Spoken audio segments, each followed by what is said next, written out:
What is up, guys? Jules here. And in today's video, I want to talk with you guys about Gauntlett Bow. I was completely wrong when I said on Grobs Show, yeah, it is B tier. I tested it now for a couple of days and tell you, it is definitely not B tier. It is more like an S tier.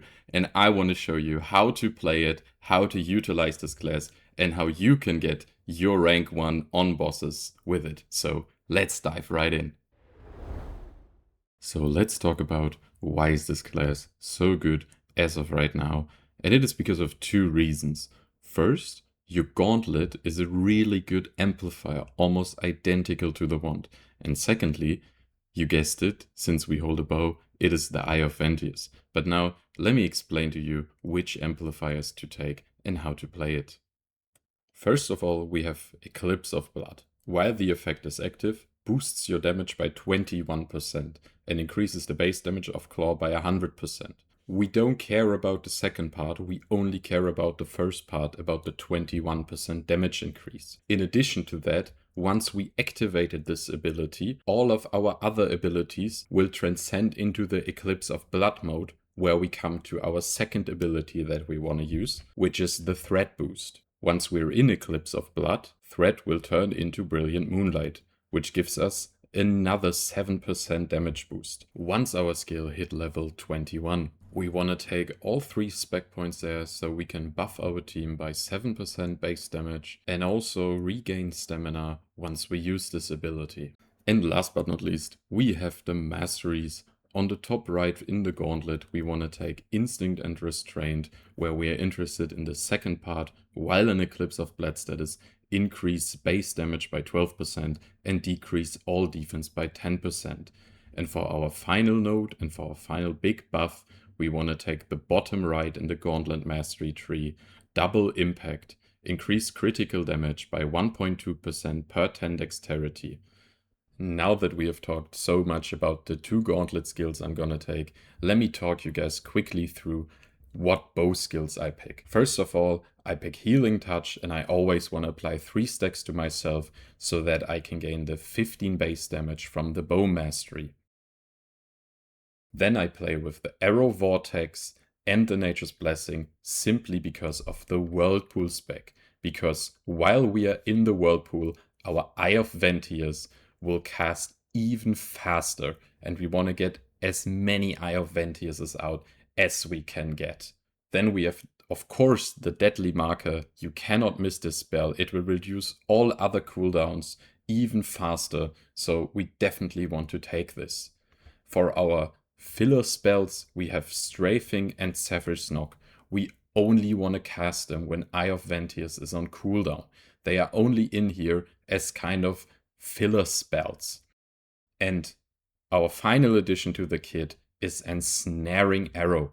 We always want to use Ensnaring Arrow before we cast Eye of Venteus, or we want to make sure that the effect from the Ensnaring Arrow is always active, because this will give us 20% more crit damage from the bow. And that is simply because we play with steady aim, and every time we oppress a target, and yes, Ensnaring Arrow will turn the bind from it into oppress on boss monsters, we will gain 20% extra critical damage for 4 seconds. So now that we are talking about the passives, let me talk you quickly through what other passives we take. First and foremost, we take Rapid Stance, because we gain an extra attack speed of 20.5% for it. In addition, we want to play with the Sniper Sense. And then we have probably the best addition to the bow kit that came with Nyx, the Begin the Hunt passive. We will gain 3.08% more base damage while we are in a party. If we are alone, this increases to even 7.7% base damage and 8% base damage on the highest level. Next up, I put in Roxy Arrow set. You can also play, for example, with the Devoted Shield if you struggle to stay alive, or when it's a boss like Cordy that like hits you really, really hard. I like to play with the Devoted Shield instead of the Roxy's Arrowhead, because we only fire very, very few longbow attacks, so this is the much, much safer option for it. And for our Gauntlett passives, we take Master of Provocation, Bloody Claw, and Physique Training. We change those three through our masteries, so let me show you why we take them. So, first and foremost, Massive Provocation. We took it because we have Threat Suppression, decreases aggro acquired from Massive Provocation by 30%, and now for the interesting part, increases damage by 1.6%, additionally increases by 0.1% per level that we have in the skill. So at the highest level is a 2.1% damage increase. Next up, Physique Training. So we don't want to run out of stamina, or don't even want to risk to run out of stamina. And this is where endurance training comes in. When Physique Training is active, removes increase max health effect and instead applies an effect that increases your stamina region by 2.4. We take this simply because we play with our Gauntlett in our main hand, and when there's a mech where we're getting pulled to the boss, for example, we can just do 1 or 2 quick auto attacks and give the boss those 4% heavy attack damage resistance. Also, worthy to mention here, heavy attack damage resistance and heavy attack evasion both work in PvE. For our other masteries, we play with Coup de Grace, and on boss, you will definitely want to play with Turning the Tide, because every time you block, you regain stamina. As of right now, I have a really high stamina region build, so I do not need to play with this. But if you feel unsafe or if you cannot maintain your stamina, you should definitely take Turning the Tide. And for our bow, we just take what I showed you in the last video as well. Nothing changed all too much here.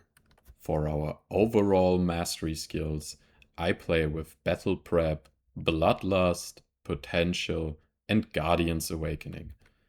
If the fight is a little bit longer, I like to play with Survival Enhancement instead of Guardian's Awakening, because Guardian's Awakening is just for a short burst period while we are in our Guardian form. Instead of playing with the Piercing Spear for this build, I play with Bloodlust, because on this build I have absolutely no mana issues and I can easily maintain the effect and keep the 150 critical hit and boss heavy hit chance. So let me show you how does a rotation look like. You start off by using your Eclipse of Blood so that you go into your blood mode. Then you use your Brilliant Moonlight into Nature's Blessing, into your Deadly Marker, into Ensnaring Arrow, into Eye of Ventius. Then you use one of these 2 filler spells. It doesn't really matter. Eye of Ventius will be up again. You use it again. Your Whirlpool will have been run out by that time. So you want to put Arrow Vortex to put a new Whirlpool and then continue with just spamming Eye of Ventius. Whenever Eye of Ventius is not up, you want to use Strafing or Zephyr's Knock and look at Brilliant Moonlight. It is important that this skill is always up, so press it whenever you can. What I forgot to mention, before the fight starts, you want to always buff yourself up with 3 stacks of Healing Touch, so you gain the 15 base damage from it.